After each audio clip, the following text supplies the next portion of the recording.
Buenos días. Siguiendo entonces con el tema de antisépticos, vamos a desarrollar el dióxido de azufre, conocido desde antaño como anhidrido sulfuroso, antiséptico de uso muy habitual en enología.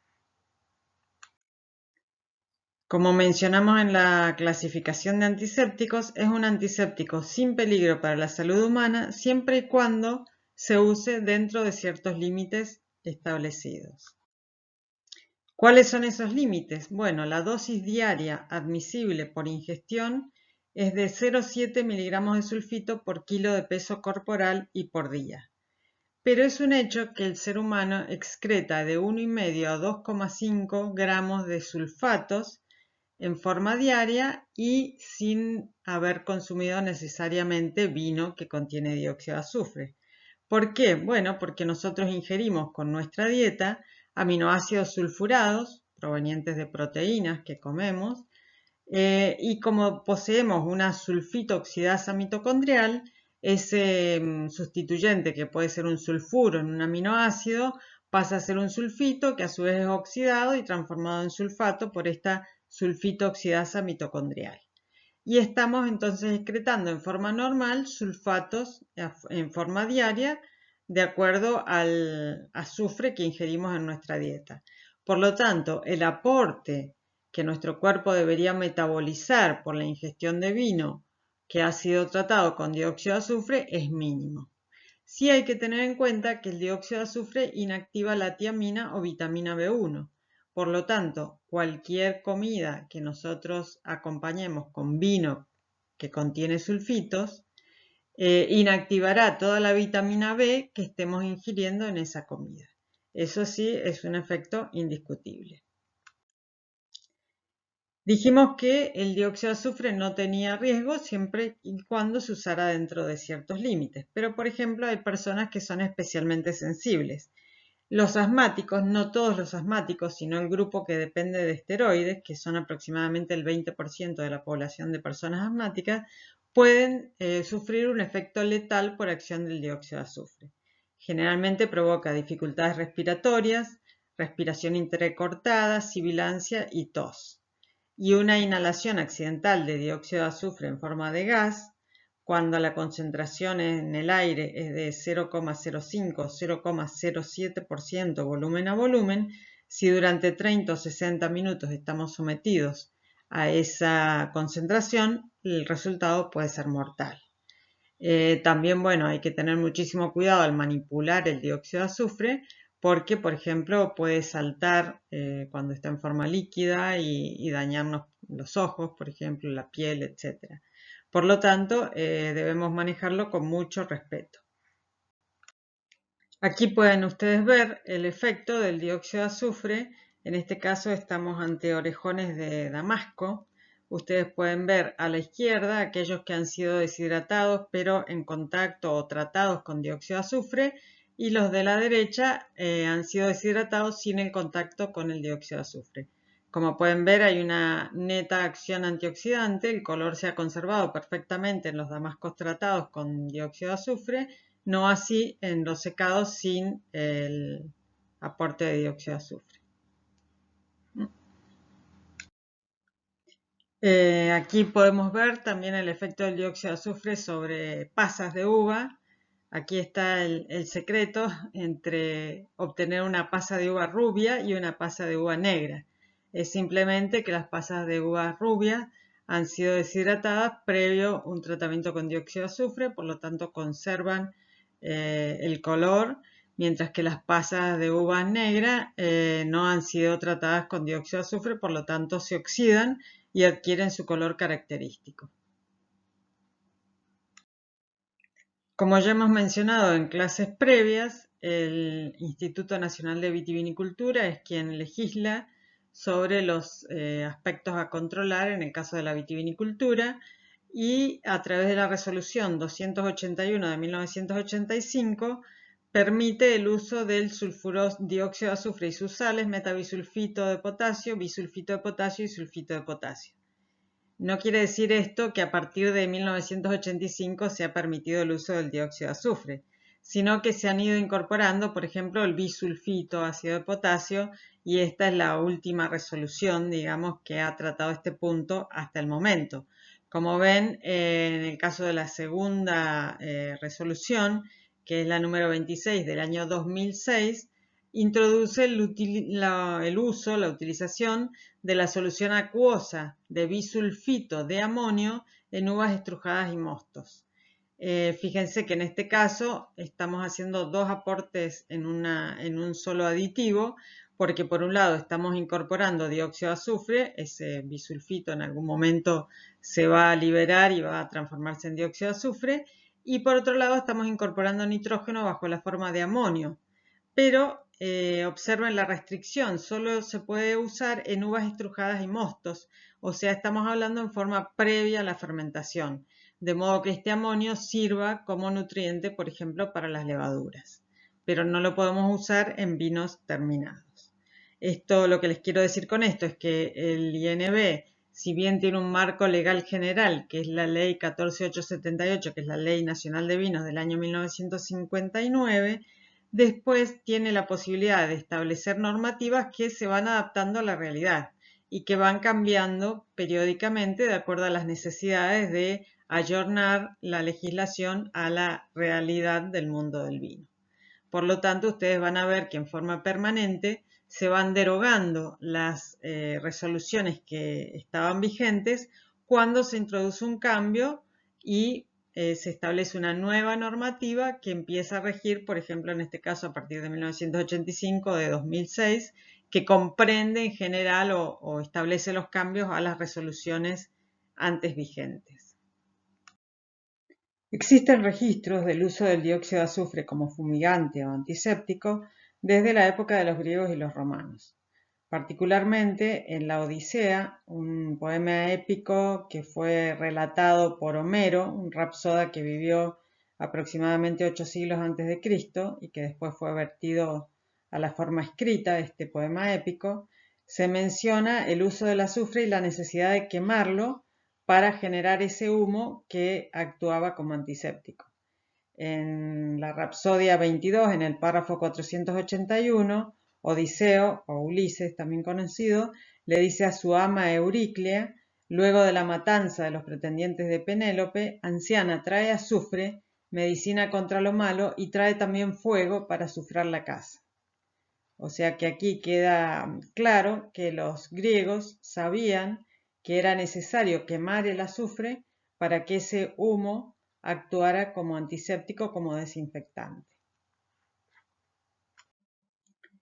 La primera cita que se ha registrado como un uso enológico data de 1487 en Alemania, en Rothenburg, donde se establece un límite para el uso del anhídrido sulfuroso en el vino. Se limita a 3 mechas de azufre por barril con el objeto de evitar el deterioro del vino. Y la mecha estaba formada por una astilla de madera, azufre, raíz de viola e incienso. Esta cita la pueden encontrar en el libro de Jackson, Wine Science, de 2008. El dióxido de azufre se conoce como E220, este aditivo, esto implica, es la denominación que tiene en la Unión Europea, es un antiséptico aprobado en la Unión Europea, es un gas incoloro que condensa a 10 grados bajo cero y a una atmósfera, tiene un olor pungente, característico, es irritante para las mucosas, es más denso que el aire, eso es importante tener en cuenta en la bodega porque se va a depositar en las partes más bajas de la bodega, y es soluble en agua, lo que nos permite utilizarlo en soluciones acuosas. Cada vez que nosotros incorporamos dióxido de azufre al vino o al mosto, se va a establecer un equilibrio donde el sulfuroso total va a estar formado por el sulfuroso que queda en estado libre y el sulfuroso que se combina. O sea que ante cualquier agregado de dióxido de azufre al mosto o al vino, siempre va a haber una fracción que va a quedar inactivada porque está combinada y otra que va a quedar libre, que va a ser la que vamos a analizar en detalle y la que nos va a ofrecer una serie de propiedades útiles en la enología. El equilibrio entre las fracciones libre y combinada del dióxido de azufre está regulado por el pH y la temperatura.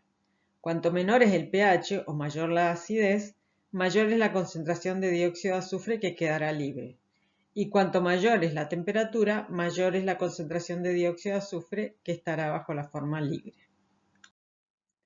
Dentro del dióxido de azufre libre se pueden establecer a su vez tres fracciones: el dióxido de azufre molecular, el bisulfito y el sulfito. La concentración de cada una de estas fracciones también depende del pH. Cuando el dióxido de azufre se combina con el agua, se forma el ácido sulfuroso. Este ácido sulfuroso puede perder un protón y formar un bisulfito o sulfito ácido y desprender ese protón. Esta reacción tiene un pK de 1,77. Recordamos el concepto de pK, que es el pH al cual la mitad de las funciones ácidas de un determinado ácido están disociadas. O sea que cuando el pH es 1,77, de toda la masa que tenemos de ácido sulfuroso, la mitad se ha transformado en sulfito ácido y la otra mitad todavía sigue como ácido sulfuroso.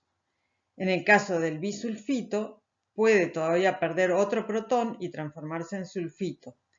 Esta reacción tiene un pK de 7,18, o sea, a un pH 7,18, la mitad de los iones bisulfito han perdido un protón y se han transformado en sulfito. Este gráfico nos muestra el equilibrio entre las diferentes formas del dióxido de azufre en función del pH del vino. Si ustedes ven en las ordenadas, tienen el porcentaje de cada una de las formas de dióxido de azufre y en las abscisas tienen el pH. Hay una franja definida entre el pH 3 y 4 que sería el pH habitual o el intervalo de pH del vino.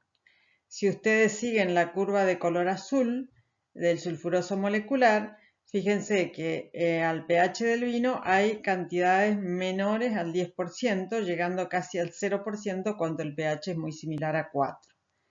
En cambio, si siguen la curva de color rosado, que es la correspondiente al sulfito ácido o bisulfito, ven que tiene su máximo en el pH, en el rango de pH del vino. Mientras que la curva amarilla, que es la curva del sulfito, también tiene sus mínimos en el pH del vino y sus máximos a pH más elevado. En este gráfico hemos incorporado, es el mismo gráfico anterior, pero hemos incorporado el concepto del pK, que decíamos que era el pH al cual la mitad de las funciones ácidas se encuentran disociadas para un determinado ácido. Ocurre aquí, por ejemplo, cuando se intersectan la curva azul correspondiente al dióxido de azufre con la curva rosada correspondiente al bisulfito. En ese punto el pH es 1,77, o sea, el pK de esa reacción es 1,77. A ese pH 1,77, la mitad de las funciones del ácido sulfuroso se encuentran disociadas formando bisulfito. Y lo mismo ocurre en el punto donde se intersectan la curva amarilla correspondiente al sulfito con la curva rosada correspondiente al bisulfito. En ese punto, en el 50%, corresponde al pH 7,18, que es el pK de la liberación del protón del bisulfito. Para saber cuánto dióxido de azufre tenemos en forma libre o en forma total, tenemos que hacer un análisis químico. Podemos determinar cuánto es el sulfuroso total, cuánto es el sulfuroso libre y por diferencia el sulfuroso combinado. Ya se mencionó que dentro del sulfuroso libre teníamos tres fracciones, que eran el sulfuroso molecular, el bisulfito y el sulfito, y el sulfuroso molecular no lo podemos determinar directamente por un análisis químico. Requerimos de un dato, que es el contenido de dióxido de azufre libre, y el pH real de ese vino o mosto. Y por cálculo se obtiene el contenido de sulfuroso molecular. En este caso la fórmula es sulfuroso molecular igual al contenido de sulfuroso libre multiplicado por 10 elevado a 1,77 menos el pH. 1,77 decíamos que era el pK de la primera función del ácido sulfuroso. Bueno, con este gráfico pretendemos aclarar un poco este complejo tema y mostrar entonces que tenemos un sulfuroso total en el vino que está a su vez dividido en dos fracciones que son el sulfuroso libre y el combinado. El sulfuroso libre, a su vez, tiene tres fracciones. El sulfuroso molecular, en este caso expresado en rojo, una barrita roja, el bisulfito en celeste y el sulfito en azul. Y el sulfuroso combinado está ahí manifestado por una barra verde, que puede presentar combinaciones de dos tipos en líneas generales, unas que son muy estables y otras que son inestables. La combinación más estable es con el acetaldehído, ya las vamos a ver en detalle, y combinaciones inestables se pueden establecer con distintos compuestos, por ejemplo con los azúcares, con los ácidos, con los antocianos. Solo el sulfuroso libre es el que nos resulta útil en la enología, ya veremos que tiene multitud de funciones. Y solo el sulfuroso libre molecular, o sea, esta pequeña fracción del sulfuroso libre, actúa como antiséptico selectivo. Como ya se ha mencionado, el sulfuroso molecular se obtiene por cálculo, a partir de dos datos que son el dióxido de azufre y el pH. La fórmula del sulfuroso molecular se obtiene a partir de las ecuaciones correspondientes a los equilibrios químicos que ustedes ya han visto con detalle en química general.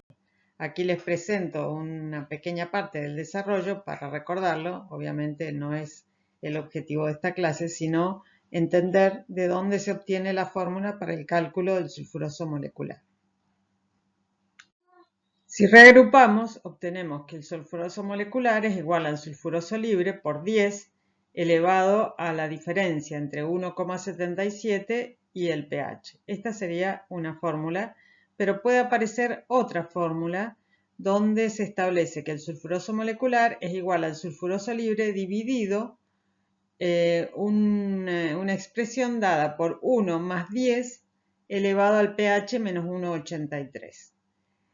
Si ustedes ven estos números, nos resultan familiares. 1,77 es el pK, habíamos dicho, de la primera función, cuando estamos trabajando en agua, o sea, en un sistema modelo. Mientras que 1,83 es el pK de la primera función cuando trabajamos en vino. Si hacemos el cálculo tomando como datos 32 miligramos por litro de sulfuroso libre y un pH igual a 3,5 y utilizamos ambas fórmulas, vamos a ver que el resultado es levemente distinto, siendo la fórmula 1 más exigente. En este gráfico se manifiesta la relación que existe entre el pH y el sulfuroso molecular. En las ordenadas tenemos la cantidad de dióxido de azufre libre requerida para obtener una determinada cantidad de dióxido de azufre molecular y en las abscisas tenemos el pH. Hay dos curvas, una de color rosado que corresponde a una concentración de 0,8 miligramos por litro de sulfuroso molecular y una curva azul que corresponde a 0,6 miligramos por litro de sulfuroso molecular.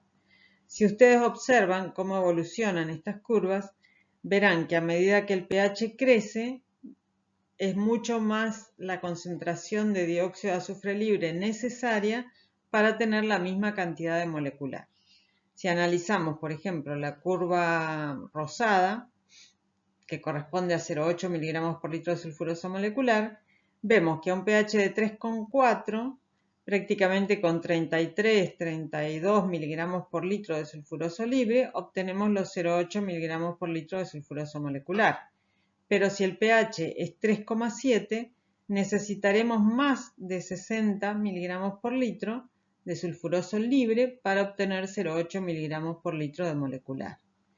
Y si analizamos la curva azul, que es menos exigente en la cantidad de sulfuroso molecular a obtener, 0,6 miligramos por litro, vemos que con 25 miligramos por litro de sulfuroso libre a un pH de 3,4 logramos esa cantidad de sulfuroso molecular, pero si el pH se eleva a 3,7, prácticamente necesitamos 47 miligramos por litro de sulfuroso libre para obtener 0,6 miligramos de sulfuroso molecular.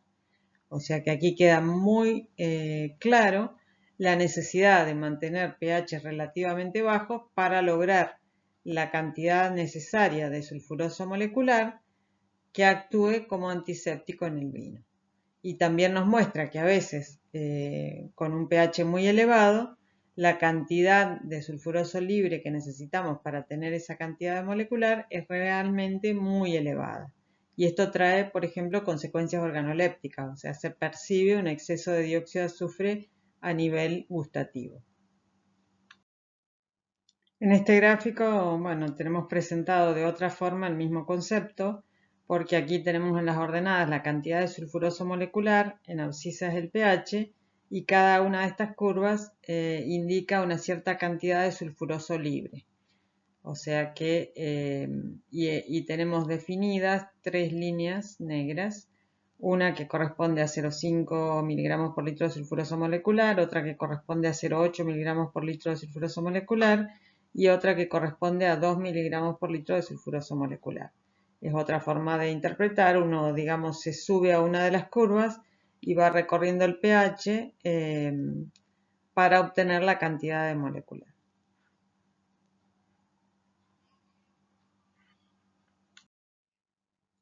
El sulfuroso combinado depende básicamente de la unión entre el bisulfito y un grupo carbonilo. Cualquier molécula que tenga un grupo carbonilo puede combinarse con el bisulfito para formar este compuesto de adición que pasa a integrar el sulfuroso combinado. Dijimos que siempre se establece un equilibrio entre libre y combinado y que ese equilibrio dependía del pH y de la temperatura. Cuanto menor es el pH, más dióxido de azufre libre, cuanto mayor es la temperatura, más dióxido de azufre libre.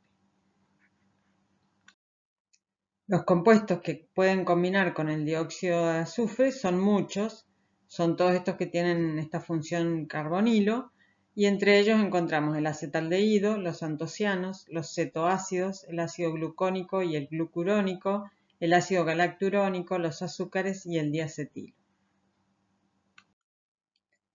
La combinación con el acetaldehído es la combinación más tenaz, más estable que se presenta en el vino. Se forma de la unión de etanal y dióxido de azufre el ácido etanal sulfónico. Esta combinación es muy estable y nos viene bien en un aspecto porque al combinarse el etanal, que tiene el olor que se conoce como olor a oxidado, venteado, cuando se encuentra bajo la forma libre, cuando se combina este etanal con el dióxido de azufre, el aroma desaparece. Entonces nos viene bien cuando un vino se nos ha oxidado, tener una adecuada cantidad de dióxido de azufre que combine este etanal y disminuir así la sensación olfativa de el etanal o el oxidado. Esta combinación es también utilizada por las levaduras como defensa ante el dióxido de azufre. O sea, cuando las levaduras detectan la presencia de dióxido de azufre que les complica en alguna medida su desarrollo, son capaces de sintetizar acetaldehído y combinar entonces el dióxido de azufre y disminuir su acción antiséptica de esta forma. Los antocianos pueden combinarse con el dióxido de azufre formando un leucocompuesto. Leuco en general implica blanco o decolorado. Esto hace que se produzca una disminución del color, pero que es temporario, porque esta combinación es inestable. Cuando se produce una oxigenación, esta combinación se rompe y el color se recupera. Aquí pueden ver la formación de este leucocompuesto en el sitio donde se ha producido el aporte de dióxido de azufre en esta vendimia de uvas tintas. Otra combinación posible es con los cetoácidos. Entre ellos podemos mencionar el ácido pirúvico y el ácido alfa-zeta-glutárico, que son producidos por las levaduras, y esta combinación es medianamente estable. También el dióxido de azufre se puede combinar con el ácido glucónico y glucurónico. Estos ácidos se van a encontrar solo en las vendimias enfermas debido al producto de la acción del hongo Botrytis cinerea y van a complicar el manejo del dióxido de azufre, ya que una mayor cantidad se va a encontrar bajo la forma combinada. El ácido galacturónico puede combinar con el dióxido de azufre, es producto de la degradación de las pectinas y es muy abundante en las vendimias provenientes de uvas botritizadas. Otras combinaciones posibles son con los azúcares. Con la glucosa se produce una combinación débil, pero hay mucha cantidad al inicio de la fermentación alcohólica. Por tanto, si bien la combinación no es muy fuerte, la cantidad es muy grande, mientras que con la fructosa prácticamente el dióxido de azufre no se combina. El dióxido de azufre se puede combinar con el diacetilo. Este es un compuesto que tiene un olor característico a manteca. Esta combinación es reversible y es poco importante porque la cantidad de diacetilo existente en el vino es muy pequeña, pero puede ser útil si hay más cantidad de diacetilo, ya que contribuye a disminuir la intensidad odorante de este compuesto. Habiendo analizado ya las fracciones que forman el dióxido de azufre libre y el dióxido de azufre combinado, nos queda responder una pregunta. Para un determinado agregado de dióxido de azufre, un mosto o un vino, ¿cuánto queda libre y cuánto se combina? La respuesta a esta pregunta va a depender de cuáles son los compuestos factibles de combinar que hay en un determinado mosto o en un vino. Como hemos mencionado, los azúcares pueden combinarse en forma débil, pero hay muchos azúcares cuando se inicia la fermentación de un mosto. Entonces, en el mosto, pragmáticamente o por la experiencia, se establece que 2/3 se combinan y 1/3 del dióxido de azufre agregado permanece libre.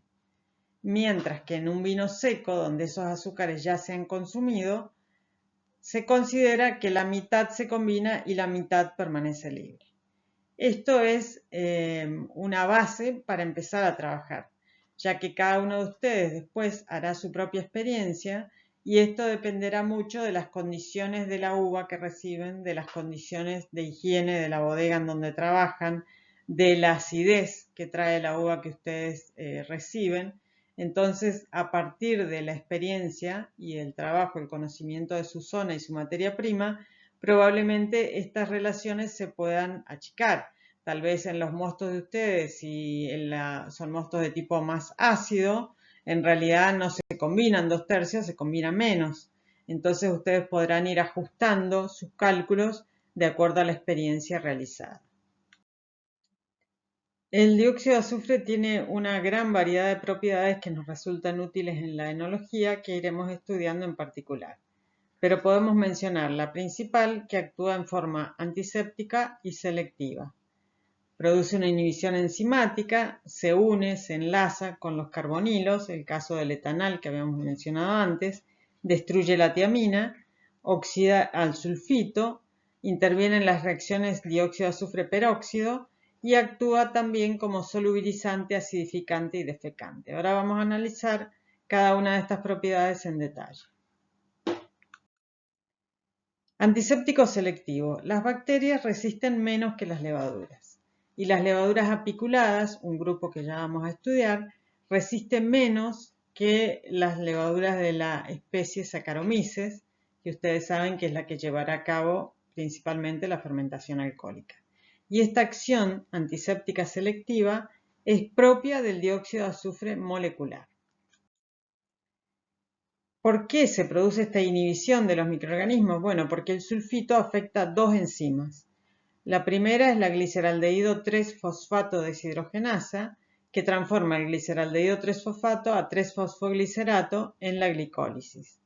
En consecuencia, se inhibe la glicólisis y la producción de ATP. También el sulfito afecta la enzima alcohol deshidrogenasa, que transforma el acetaldehído o etanal en etanol. Por lo tanto, inhibe la producción de NAD e inhibe la producción de etanol. Aquí pueden ver, bueno, el inicio de la glicólisis. Acá ven la siguiente etapa, donde vemos la acción de la gliceraldehído 3-fosfato deshidrogenasa, que es inhibida por el dióxido de azufre. Y aquí tenemos la fermentación, la transformación entonces de piruvato a acetaldehído de etanol y la alcohol deshidrogenasa que transforma el acetaldehído o etanal en etanol, que se ve inhibida por el dióxido de azufre. Es necesaria una concentración de 0,8 miligramos por litro partes por millón para eliminar la levadura Brettanomyces. Y esta misma concentración es el nivel superior que tolera Saccharomyces cerevisiae. Existen otras levaduras más resistentes al dióxido de azufre, como son Zygosacharomyces, que tolera hasta 3 miligramos por litro de sulfuroso molecular, Saccharomyces bailey, que tolera 2,5 miligramos por litro, y Pichia membranafaciens es mucho más sensible, es una de las apiculadas y tolera solo 0,25 miligramos por litro de sulfuroso molecular. Mientras que en el caso de las bacterias, si queremos eliminar acetobacter, necesitaremos de 0,6 a 0,8 partes por millón o miligramos por litro, y para las bacterias lácticas 0,5 miligramos por litro a 0,8 miligramos por litro según el tenor alcohólico. El dióxido de azufre molecular obviamente se sinergizará con el tenor alcohólico, ya que el alcohol tiene un efecto también antiséptico. Entonces, si queremos eliminar, suprimir Enococcus boenis, una bacteria láctica, necesitaremos 0,8 miligramos por litro si el alcohol es el 12%, mientras que si la concentración alcohólica es 14%, bastará con 0,5 a 6 miligramos por litro de sulfuroso molecular. En este gráfico se explica la sensibilidad de Saccharomyces a distintas dosis de dióxido de azufre. En las ordenadas vemos que se encuentran las células por mililitro de levadura o mejor dicho, las células de levadura por mililitro, y en las abscisas las horas. Si nosotros utilizamos una dosis de dióxido de azufre de 200 miligramos por litro, se pasa de una población de 10 millones de células por mililitro, transcurridas 2 horas y un poquito más, a prácticamente una célula por mililitro. Mientras que si la dosis es la mitad, o sea 100 miligramos por litro, después de 8 horas de acción del dióxido de azufre, todavía tenemos una población de 1000 células vivas por mililitro. Aquí se analiza la población de Enococcus boenis, una bacteria láctica, durante la fermentación alcohólica con y sin agregado de dióxido de azufre. En las ordenadas tienen las células por mililitro por 10 a la sexta y el tiempo en las abscisas en días. Si no hemos agregado dióxido de azufre, la curva naranja representa la población de Enococcus boenis. Al inicio de la fermentación, fíjense que la población es pequeña, menos de 1 millón de células por mililitro, y va creciendo lentamente hasta el día 16. Ahí suponemos que la fermentación alcohólica ha terminado, probablemente se produjo la lisis de las levaduras que ya quedaron sin alimento y murieron, y se produce un gran aumento de la población de bacterias lácticas, llegando prácticamente a 5 millones de células por mililitro. Eso en una fermentación donde no se ha utilizado el dióxido de azufre. Si analizamos la curva verde con 10 miligramos por litro de dióxido de azufre, pero este se ha combinado con acetaldehído, decíamos que era esa combinación más tenaz, vemos que la población aumentará hacia el día 32 de iniciada la fermentación alcohólica, o sea, han muerto las levaduras, se ha producido la lisis, se produce un leve aumento de la población, llegando prácticamente a 2 millones de células por mililitro. Mientras que si tenemos 10 miligramos de dióxido de azufre, pero bajo la forma libre, aún transcurridos 32 días del inicio de la fermentación alcohólica, o sea, muertas y lisadas las levaduras, el aumento de la población de bacterias que se produce es muy pequeño. Prácticamente no llegamos a la cantidad de 1 millón de células por mililitro. Otra de las propiedades del dióxido de azufre es la inhibición enzimática. Todas las uvas, sanas y enfermas, tienen una enzima oxidásica que es la tirosinasa. Esta tirosinasa es inactivada fácilmente a las dosis usuales de empleo del dióxido de azufre en la vinificación. Mientras que las uvas enfermas traen otra enzima, que es la lacasa, producto de la actividad de Botrytis cinerea, y que a las concentraciones usuales de dióxido de azufre en el vino permanece activa. Esta inhibición enzimática es llevada a cabo por una de las formas del dióxido de azufre libre, que es el bisulfito. Aquí se puede ver cómo disminuye la actividad enzimática de esta enzima oxidásica, que era la tirosinasa, a medida que aumenta la concentración de dióxido de azufre. Partiendo de una actividad 100%, o sea, la enzima está actuando plenamente, cuando nosotros tenemos una concentración de 30 miligramos por litro, por decir así, la actividad de la enzima se ha reducido prácticamente al 25%. Y si llegamos a una concentración de 60 o 70 miligramos por litro, la actividad de la enzima es prácticamente cero. Otra propiedad del dióxido de azufre es la posibilidad de enlazarse o combinarse con los carbonilos y de este modo neutralizar el etanal o acetaldehído. Si no hay etanal libre, no hay la presencia del olor a oxidado o venteado característico de los vinos oxidados. Entonces, una posibilidad de control, digamos, de la presencia de este aroma, que es en sí un defecto, es el uso del dióxido de azufre.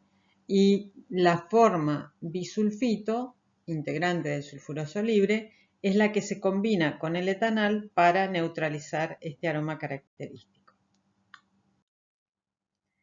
Hemos dicho también que otra de las capacidades que tiene el dióxido de azufre es destruir la tiamina. Esta propiedad es muy interesante porque Saccharomyces cerevisiae es capaz de producir su propia tiamina. No necesita un aporte externo de tiamina. Mientras que Brettanomyces y bacterias lácticas dependen de tiamina, o sea, necesitan incorporarla a su protoplasto para su vida. Como el dióxido de azufre, la forma bisulfito del dióxido de azufre libre, se combina y destruye la tiamina, sería una de las, o potencialmente, una de las formas por las cuales controla el desarrollo de Brettanomyces y de las bacterias lácticas que son dependientes absolutas de tiamina. Otra propiedad es la oxidación del sulfito, o sea, en muchos textos aparece el dióxido de azufre como antioxidante. En sí, la única forma que puede captar oxígeno del medio es el sulfito, y se transforma entonces en sulfato. Pero habíamos visto que a las concentraciones, al pH del vino, mejor dicho, las concentraciones de sulfito son ínfimas. Por lo tanto, esta acción es verdadera, es innegable que el sulfito capta oxígeno y se transforma en sulfato, pero dado que la concentración es tan pequeña al pH del vino, es prácticamente despreciable como acción antioxidante en sí, específica. Sí puede actuar indirectamente en estas reacciones dióxido de azufre peróxido. ¿Qué ocurre? Cuando un fenol con oxidrilos vecinales, que los habíamos visto cuando analizamos los antocianos, se oxida, genera una quinona y simultáneamente una molécula de agua oxigenada. Ustedes han visto claramente desde primer año en química general que el agua oxigenada es un oxidante fuerte. Entonces, ¿qué pasa? Uno de los compuestos más abundantes que hay en el medio es el etanol, el alcohol, que es atacado por el agua oxigenada y la ha transformado en etanal. El etanal dijimos que tenía ese olor a venteado oxidado. Si nosotros tenemos suficiente sulfuroso molecular, este inmediatamente reacciona con el agua oxigenada, con el peróxido de hidrógeno, y se transforma en sulfato. Y el agua oxigenada se transforma en agua porque el oxígeno extra se ha consumido en esta transformación de sulfuroso a sulfato. De modo que esta es una acción antioxidante indirecta, pero muy importante, porque si existiera este peróxido de hidrógeno libre en el medio, estaría oxidando a todos los compuestos posibles de ser oxidados. Mientras que si lo capturamos, lo hacemos con el sulfuroso molecular y dejamos de tener este compuesto fuertemente oxidante en el medio.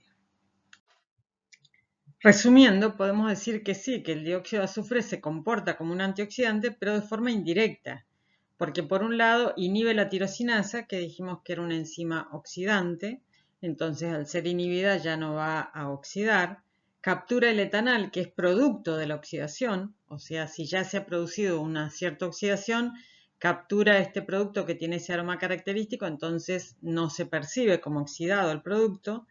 Puede oxidar el sulfito, pero ya dijimos que suma, pero es muy poquita la cantidad de sulfito que hay, por lo tanto no es la acción antioxidante más importante, y sí probablemente esta captura del peróxido de hidrógeno sea muy importante porque quita del medio este compuesto fuertemente oxidante. Entonces, este conjunto de propiedades hace que se conozca al dióxido de azufre como antioxidante, pero no es porque en sí capte oxígeno del medio, como sería en el caso del sulfito. Esa acción existe, pero es mínima comparada con las otras acciones que son más importantes en el conjunto. Otras acciones menores son, por ejemplo, la acción solubilizante, que nos resulta útil en la maceración en el caso de la elaboración de los vinos tintos. ¿Y por qué se dice que es solubilizante? Bueno, porque el dióxido de azufre mata la célula vegetal, por lo tanto ya no podrá regular su permeabilidad de membrana, qué compuestos entran y qué compuestos salen de la misma. Entonces todos los compuestos que están al interno de la célula vegetal serán liberados. Por eso tiene una acción solubilizante. También se menciona una acción acidificante, porque estamos hablando de la formación de este ácido sulfuroso.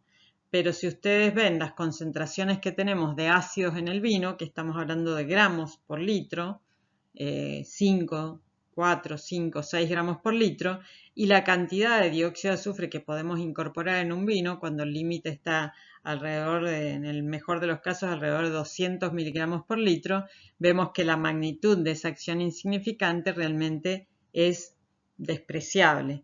O sea, sí, si vamos a la química estricta, se libera un protón, pero es tan escasa la cantidad de dióxido de azufre o de ácido sulfuroso capaz de liberar este protón que realmente no es una posibilidad de modificar la acidez de un vino por medio de la acción del dióxido de azufre.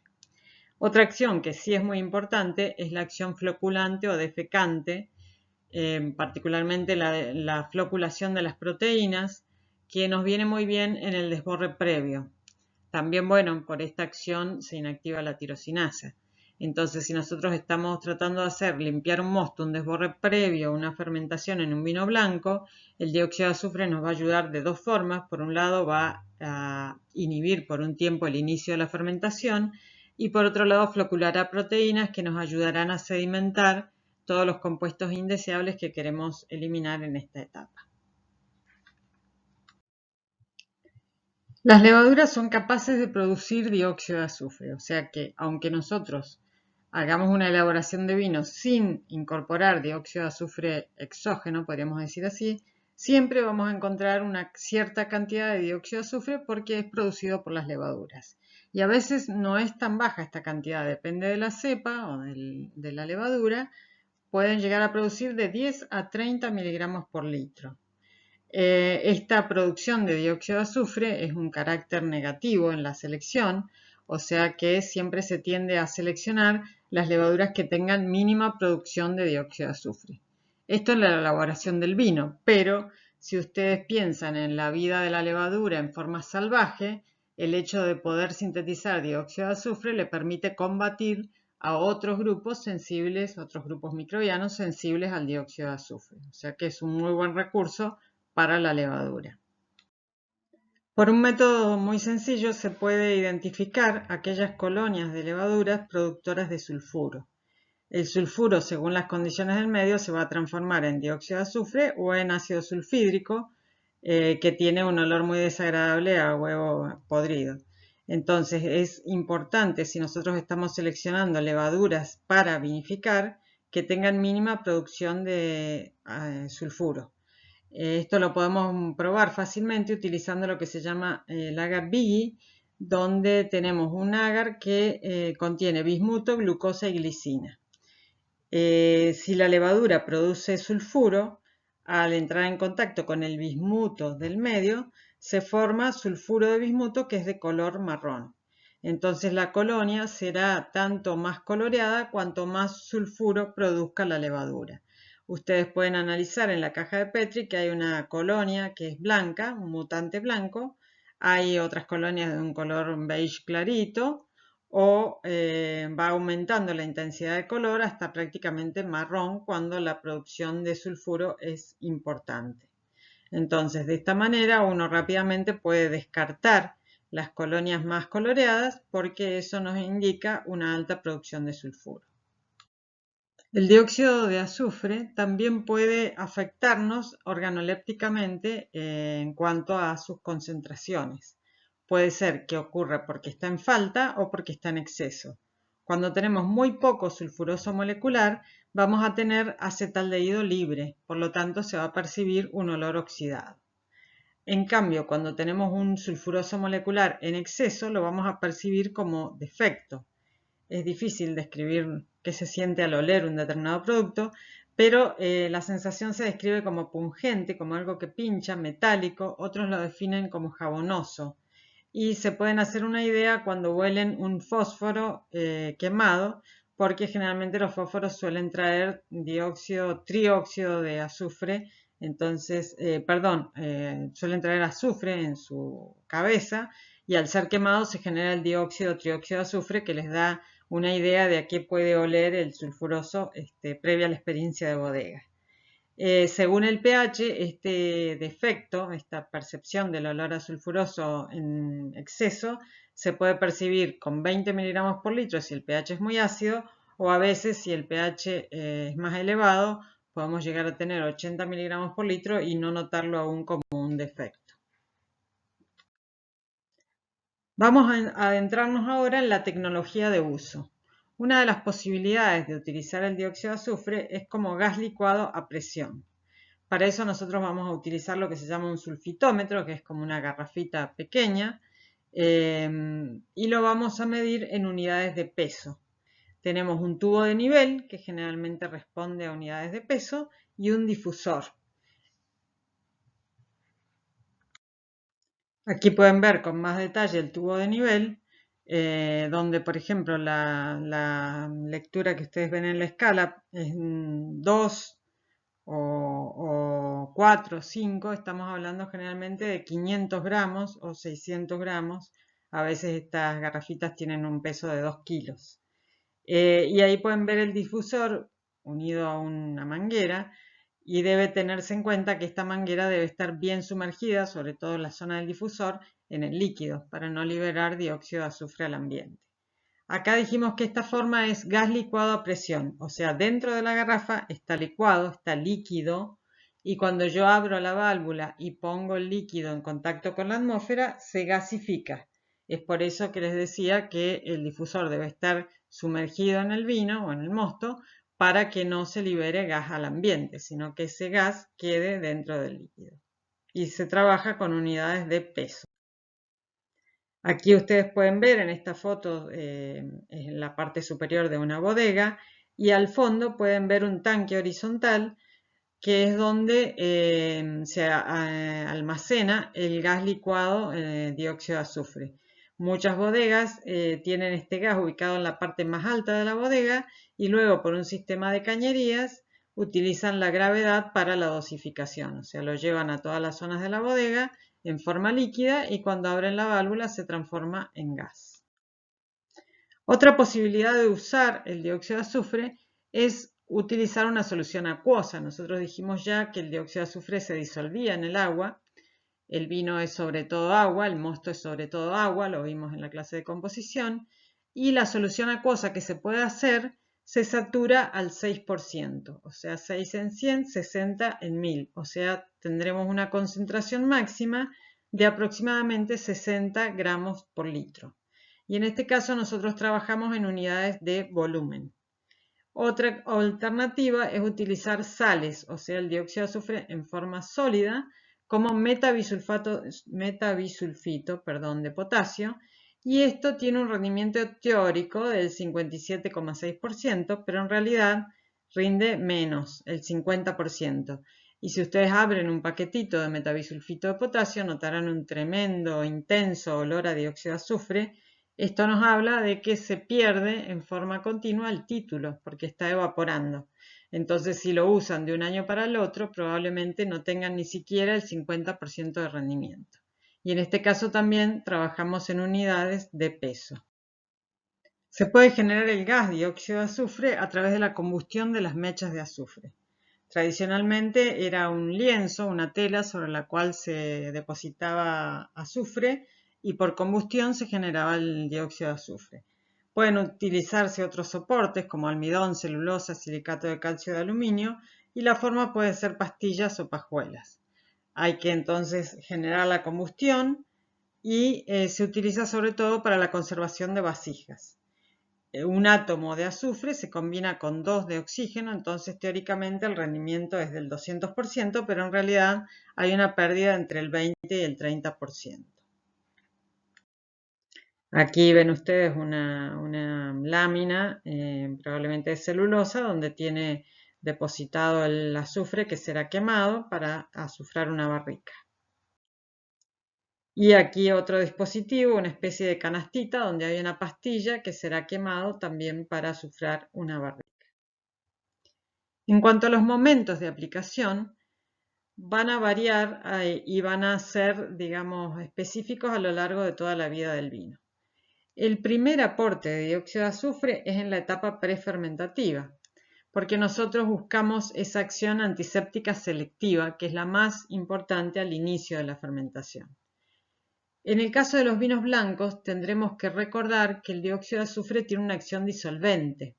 Como no queremos obtener un vino blanco amargo muy rico en polifenoles, vamos a agregar el dióxido de azufre después de separar los sólidos de los líquidos en el caso de la elaboración en blanco, para evitar entonces el efecto disolvente. Y en el caso de los vinos tintos lo haremos cuanto antes, a la salida de la estrujadora generalmente. Durante la fermentación no haremos ningún agregado. El próximo agregado será en el momento del primer trasiego, cuando hayamos decidido que la fermentación alcohólica ha terminado, si no queremos hacer fermentación maloláctica, o cuando hemos comprobado que la fermentación alcohólica y la maloláctica han terminado. Ahí haremos un análisis químico, veremos cuánto dióxido de sulfuroso tenemos y cuánto tenemos que agregar para conservar el vino durante el invierno. Y durante todo el tiempo que tengamos el vino en la bodega, ya sea que sea una bodega trasladista y se venda a lo largo del año, o que sea una bodega que produce vinos de larga conservación y van a estar mucho tiempo en esta etapa, hay que hacer periódicos análisis de dióxido de azufre y generalmente van acompañados por un análisis de acidez volátil y se ajustará cuando la concentración del dióxido de azufre caiga con respecto a aquella que hemos definido para conservar.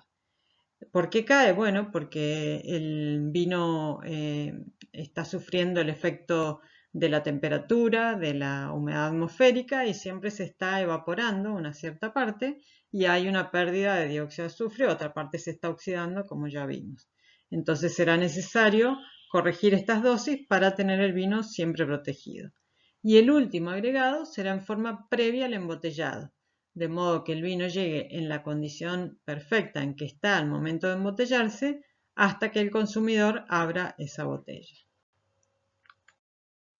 En cuanto al criterio para aplicar el dióxido de azufre, debemos obtener la máxima eficacia con la mínima adición. Entonces vamos a sulfitar poco, pero eficiente, sulfitar lo antes posible, sulfitar en forma homogénea, y es preferible hacer pocos sulfitados con dosis importantes, porque debemos recordar que cada vez que agregamos dióxido de azufre a un vino, una parte se va a combinar.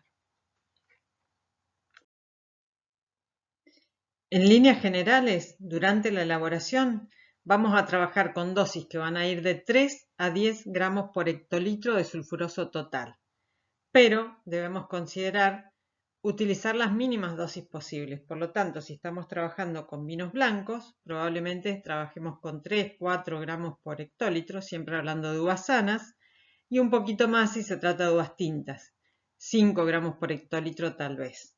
Según el pH, según el estado sanitario de la uva, variarán las dosis. Tenemos que tener en cuenta cuál es el diseño del vino que estamos elaborando. Por ejemplo, si nosotros queremos hacer una fermentación maloláctica, no deberemos superar los 0,5 miligramos por litro de sulfuroso molecular durante la elaboración, porque después, si no, no será posible realizar la fermentación maloláctica, porque, como ya hemos mencionado, las bacterias lácticas son muy sensibles al dióxido de azufre. Cuando estemos ya en conservación, vamos a trabajar con dosis que están alrededor de 0,8 miligramos por litro de sulfuroso molecular, y esto puede estar contenido en 25 a 30 miligramos de sulfuroso libre si el pH está entre 3,2 y 3,3. No podemos definir una cierta cantidad de sulfuroso libre para obtener un molecular deseado si no establecemos a qué pH, porque como ya vimos antes, varía muchísimo la cantidad de sulfuroso molecular con la variación del pH. Si analizamos los datos que proveen los libros, no debemos olvidar que la mayoría de los libros que nosotros utilizamos provienen de Europa, donde tenemos mostos mucho más ácidos que los nuestros, Por tanto, menores dosis de dióxido de azufre van a ser más efectivas que en nuestro caso, que sabemos que tenemos un déficit de acidez, por lo tanto pHs más elevados. Si analizamos el texto de Rivero Gallón del 2006, vemos que él sugiere como dosis prefermentativas en vinificación tinta, por ejemplo, con uvas sanas, madurez media y acidez alta, no dice cuánto, dice alta, menos de 5 gramos por hectolitro. Si las uvas están sanas, maduras o una madurez elevada y la acidez es débil, sugiere de 5 a 8 gramos por hectolitro, y si las uvas están alteradas, de 8 a 10 gramos por hectolitro. Mientras que en la vinificación en blanco prácticamente maneja los mismos números, en el caso de uvas sanas, madurez media y acidez alta, pero cuando la madurez es alta y la acidez débil, sugiere de 6 a 8 gramos por hectolitro, y si las uvas están alteradas, de 8 a 12 gramos por hectolitro. Como ven, no hay demasiadas diferencias, pero no olvidar que esto se trata de Europa, con mayor acidez que en nuestro caso. Nosotros también tenemos establecidos los límites legales. Estos límites legales están establecidos para el sulfuroso total. La resolución 143 del año 1994 del INB establece que el límite legal, o sea, la máxima cantidad que puede tener un vino tinto seco cuando sale al mercado es de 130 miligramos por litro.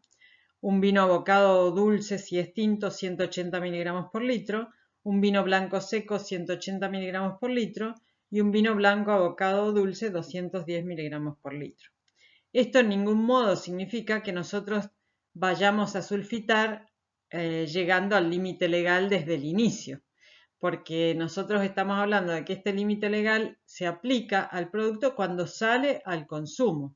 Entonces tendremos que administrarlo con mucho criterio para utilizar las mínimas dosis de dióxido de azufre, ya sea en el inicio de la elaboración en forma prefermentativa y durante toda la conservación, para que podamos sacar un vino al mercado que esté por debajo del límite legal. Hay una tolerancia que es de 35 miligramos por litro, pero siempre, como dijimos, tratamos de obtener la máxima eficiencia con la mínima dosis. Por otro lado, si llegara el caso que hemos recibido unas uvas muy alteradas, con mucha podredumbre, y hemos tenido que usar dosis altas, por ejemplo, en un vino tinto de 12 gramos por hectolitro, estaríamos hablando de 120 miligramos por litro desde el inicio. Entonces es probable que superemos los límites legales a lo largo de la conservación. Pero tenemos una herramienta sumamente útil para el enólogo, que es el corte o la mezcla con otros vinos. No todos nuestros vinos, si tenemos suerte, van a ser vinos que provengan de uvas alteradas. Entonces probablemente tendremos en la bodega otros vinos con menor contenido de óxido de azufre, con los cuales poder hacer un corte para lograr que este vino de alta concentración de dióxido de azufre entre dentro de los límites legales y pueda salir al consumo. Ustedes acá tienen esta imagen, es una fracción de una tablita que está en la página del Instituto Nacional de Vitivinicultura, donde nos muestra cuál es el parámetro, las unidades en que se mide, cuáles son los límites legales, cuál es la tolerancia y cuál es la normativa que regula este tenor. Fíjense acá, que no se los había mencionado, que en el caso de los vinos dulces naturales, que habíamos dicho que eran aquellos en los cuales se había suspendido la fermentación y conservaban parte del azúcar que provenía de la uva, como tienen azúcar residual son más difíciles de conservar, y la dosis en ese caso, o mejor dicho, no la dosis, el límite legal es de 250 miligramos por litro. Y en los vinos caseros, que son hechos en otras condiciones, digamos, de higiene sobre todo, y de maquinaria y de recursos, se tolera hasta 300 miligramos por litro. También los vinos orgánicos tienen sus requerimientos en cuanto al uso del dióxido de azufre. En este caso no es el INB quien regula las cantidades, sino que generalmente esto está comprendido por una resolución de la Secretaría de Agricultura, Ganadería y Pesca de la Nación, la número 423 de 1992, donde se permite el uso de dióxido de azufre en la elaboración de vinos orgánicos, y los límites totales, los límites máximos que se permiten sobre el dióxido de azufre total son levemente menores que los que fija el INB. Fíjense que para tintos el límite es de 70 miligramos por litro, para blanco, rosado, seco 80 miligramos por litro, dulces y abocados 100 miligramos por litro, generosos y licorosos 100 miligramos por litro y espumante 80 miligramos por litro.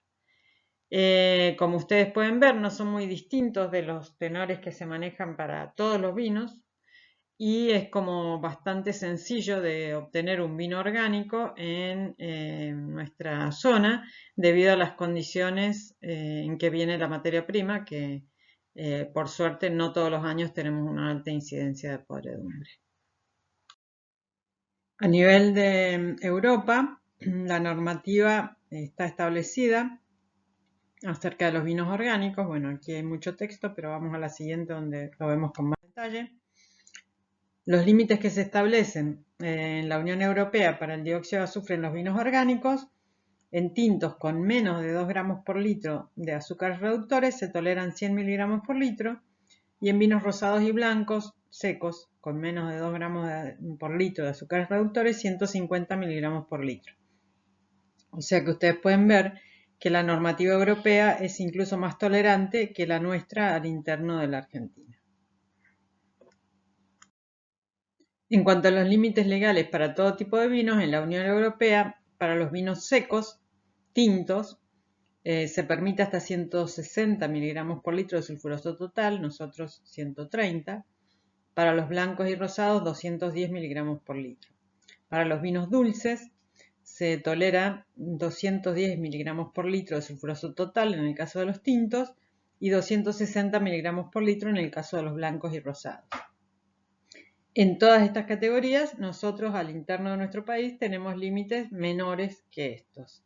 Y en el caso de Estados Unidos, tienen un solo límite definido para todo tipo de vinos, que es un máximo de 350 miligramos por litro de sulfuroso total. Vamos a proceder ahora a los cálculos. Y variarán según estamos trabajando con mostos en un agregado prefermentativo o con vinos en un agregado ya post-fermentación alcohólica. En este caso nosotros vamos a plantear un ejercicio.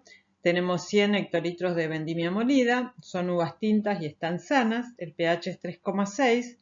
Queremos hacer a posteriori de la fermentación alcohólica una fermentación maloláctica, por lo tanto no vamos a agregar más de 0,5 miligramos por litro de dióxido de azufre molecular y vamos a trabajar con una solución acuosa de dióxido de azufre que tiene una concentración de 58 miligramos por litro. Hemos dicho que no queremos superar los 0,5 miligramos por litro de sulfuroso molecular. Entonces vamos a partir de la fórmula de sulfuroso molecular, que es igual a sulfuroso libre por 10 elevado a la 1,77 menos el pH. Pero nosotros queremos saber cuánto sulfuroso libre tenemos que obtener para obtener 0,5 miligramos por litro de sulfuroso molecular a un pH de 3,6. Entonces vamos a despejar de esta fórmula el dióxido de sulfuroso libre, que va a ser igual al dióxido de azufre molecular, dividido 10 elevado a la 1,77 menos 3,6, que es el pH real del vino. Eso nos aporta un dato de 33,80 miligramos por litro de sulfuroso libre que tenemos que tener a ese pH para obtener 0,5 miligramos por litro de sulfuroso molecular. Pero tenemos que considerar las combinaciones porque se trata de mosto. Por lo tanto, consideramos que 2/3 se van a combinar y 1/3 se queda libre. Entonces, para conseguir 33,8 miligramos por litro de sulfuroso libre, tenemos que agregar 3 veces este tenor. O sea, 33,80 por 3 es igual a 101,4 miligramos por litro de sulfuroso total. Pero esto es para 1 litro. Nosotros tenemos 100 hectolitros. 1 hectolitro son 100 litros. Por lo tanto, para estos 10.000 litros, que representan los 100 hectolitros, necesitamos multiplicar para cada litro, le tenemos que agregar 101,4 miligramos. Eso nos da un total de 1.014.000 miligramos. Si lo transformamos en gramos, es 1.014 miligramos. Partíamos de una solución acuosa con una concentración de 58 gramos por litro. O sea que en 1 litro de solución voy a tener 58 gramos de dióxido de azufre. 1014 gramos de dióxido de azufre van a estar en 17,48 litros de solución. Por lo tanto, yo tengo que agregar a esa vasija de 10.000 litros 17,48 litros de solución acuosa de una concentración de 58 gramos por litro. Por lo tanto, las instrucciones que le daremos al capataz de la bodega será: agregue 17 litros y medio de solución de anhídrido sulfuroso a la pileta 14. O incluso le diremos el balde rojo, que uno ya lo tiene aforado, el balde rojo lleno, agrégueselo de solución acuosa de sulfuroso a la pileta 14. No le vamos a decir 0,5 miligramos por litro de sulfuroso molecular, porque obviamente es una forma que no va a interpretar la persona que tiene que llevar a cabo la instrucción. En este caso, haremos un ajuste de dióxido de azufre en el primer trasiego. Esto significa que el vino ya tiene una cierta cantidad de dióxido de azufre y nosotros tendremos que calcular cuánto más le tendremos que agregar para llegar a la concentración deseada. Supongamos que tenemos 100 hectolitros de vino que proviene de uvas sanas, el pH es 3,4, el sulfuroso molecular presente 0,4 miligramos por litro, ya se ha terminado la fermentación maloláctica y queremos llevar el sulfuroso molecular a 0,8 miligramos por litro. Contamos con una solución acuosa de 60 gramos por litro de concentración. Entonces lo primero que tendremos que saber es cuánto sulfuroso molecular tenemos que agregar. Si queríamos llegar a 0,8 y ya teníamos 0,4, quiere decir que tenemos que agregar 0,4 miligramos por litro de sulfuroso molecular. Si despejábamos en la fórmula, podíamos saber cuánto sulfuroso libre teníamos que agregar para agregar esos 0,4 miligramos por litro de molecular, considerando el pH que era 3,4. Entonces tenemos que agregar 17,06 miligramos de sulfuroso libre por litro. Pero hemos dicho que ya se trata de vino, por lo tanto la mitad se combina y la mitad queda libre. Esa concentración de sulfuroso libre la duplicaremos, multiplicaremos por 2. Por lo tanto el sulfuroso total será 34,12 miligramos por litro. Para 1 litro vamos a necesitar 34,12 miligramos de dióxido de azufre. Pero para 100 hectolitros, o sea 10.000 litros, vamos a tener que multiplicar esta cantidad por los 34,12 miligramos. Eso nos dará 341.200 miligramos, o sea 341,2 gramos. Como la solución acuosa tenía una concentración de 60 gramos por litro, 1 litro de esa solución tendrá 60 gramos, 341,2 gramos estarán en 5,68 litros de solución acuosa, de 60 gramos por litro. Al capataz le diremos entonces, por favor, agregue 5,7 litros de solución de anhídrido sulfuroso a la pileta 38 o medio balde azul a la pileta 38, por favor. No le vamos a decir, por favor, agregue 0,8 miligramos de dióxido de azufre molecular. Nosotros sabemos que esto es lo que hay que agregar, pero lo tenemos que traducir a una forma más sencilla de comunicarnos con la persona que va a llevar a cabo la tarea. Algunos detalles a considerar. Si estamos incubando, es importante agregar todo el dióxido de azufre de una sola vez, o sea, llenar la vasija y agregar de una sola vez. Ya que si hacemos pequeños agregados sucesivos, vamos a sumar mucho al dióxido de azufre combinado que no nos va a servir y va a sumar al anhídrido total eso. Entonces recordar el momento, en el caso del blanco, que vamos a esperar a que se hayan separado sólidos de líquidos, en el tinto inmediatamente molida la uva. Si una vasija no se llena por completo por el problema que sea, llovió y no pudo entrar otro camión, se rompió, no llegó más uva, sulfitamos la parte que se ha llenado de esa vasija, porque no podemos dejarla sin protección. Tengamos en cuenta que estamos buscando la acción de antiséptico selectivo en este caso. Y cuando se pueda llenar o completar esa vasija, se agregará la dosis de dióxido de azufre necesaria para el volumen que se ha agregado en esta segunda oportunidad. Tenemos que tener en cuenta que entre el agregado de dióxido de azufre y el agregado de levaduras debe mediar un tiempo, porque en el momento cero, cuando nosotros agregamos el dióxido de azufre, se encuentra todo bajo la forma libre. Entonces tendremos que dar un tiempo para que se lleven a cabo las combinaciones, de modo a establecer el equilibrio y recién ahí agregar las levaduras, porque hemos visto que las levaduras son tolerantes al dióxido de azufre, pero si aumentamos ilimitadamente la dosis podemos matar las levaduras.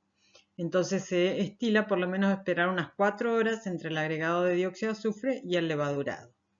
No olvidar la dosis a utilizar si deseamos utilizar o realizar después la fermentación maloláctica. Recordar que en los vinos duplicamos la cantidad porque consideramos que ya no hay azúcares, entonces una mitad queda libre y una mitad se combina. Y en el caso de los mostos triplicamos porque como hay muchos azúcares que forman una combinación débil, pero hay mucha cantidad, multiplicamos por 3. Consideramos que 2/3 quedan combinados y 1/3 se libera o queda bajo la forma libre. No olvidar el control periódico. Mientras tengamos vino en grandes recipientes en la bodega, tenemos que controlar periódicamente, una vez cada 15 días, si podemos, la concentración de dióxido de azufre y la acidez volátil.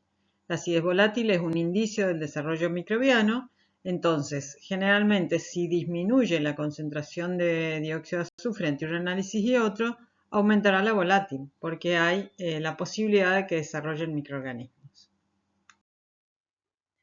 ¿Cómo podemos medir en qué concentración se encuentran las distintas formas de dióxido de azufre en el vino? El dióxido de azufre libre y el total los determinamos químicamente por el método de Rippert o por el método de Rankine.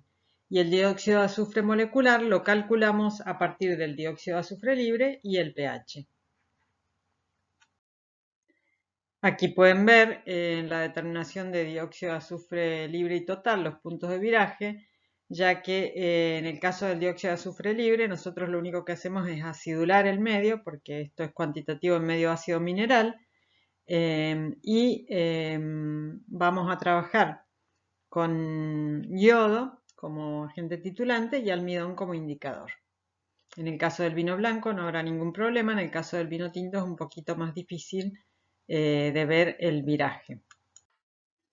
En el caso del método Rankine, nosotros lo vamos a usar para determinar dióxido de azufre libre. En el balón de la parte inferior vamos a colocar 20 mililitros de vino a 20 grados y 10 mililitros de ácido fosfórico al 25%. Y vamos a hacer pasar un flujo de aire de 1 litro por minuto por este balón.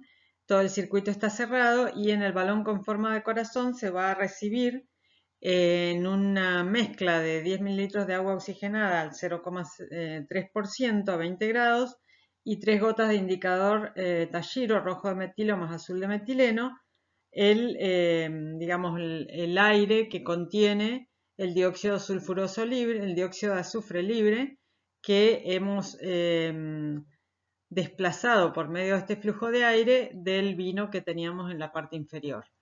Nosotros vamos a hacer que ese dióxido de azufre reaccione con el agua oxigenada, peróxido de hidrógeno, y se termine oxidando sulfato, va a formar ácido sulfúrico que va a ser dosado con la base, con el hidróxido de sodio 0,01 normal. Este será el punto final que veremos en el balón con forma de corazón.